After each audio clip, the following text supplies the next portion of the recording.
Hello everyone, welcome to mini vlog. Night దోశకి prepare చేసుకున్న వాటిని నేను ఆల్రెడీ నానబెట్టుకొని వేసినాను. తర్వాత వచ్చేసి ఇక్కడ ఇల్లంతా క్లీన్ చేసుకొని ఉన్న వెజల్స్ అన్ని క్లీన్ చేసుకున్నాను.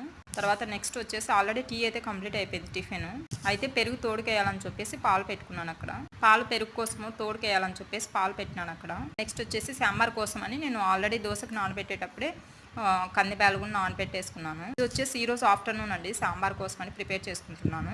ముందైతే నేను ఎక్కువగా ఆచినే యూజ్ చేసేదాన్ని, ధనియా పౌడరు, తర్వాత కారం పొడి అలా. ఎందుకో ఇప్పుడు ఎంటీఆర్ఏ సాంబార్ పొడి చాలా బాగా నచ్చింది అనిపించింది. ఎందుకు అది బోర్ అయిందో ఏమో తెలియదు. తర్వాత ఆఫ్టర్నూన్ అయితే డిన్నర్ కంప్లీట్ అయిపోయింది. దాంట్లో ఎక్కువగా నేను బొంగులు ఉన్నాయి ఎక్కువ తెచ్చుకున్నాను, అవి వేయించి పెట్టుకున్నాను. కొంచెం పొడి, పెరుగు, తర్వాత కొంచెం గీ ఉంది. మీరేం చేశారో ఈరోజు ఆఫ్టర్నూన్ నా కామెంట్ బాక్స్లో కామెంట్ చేయండి.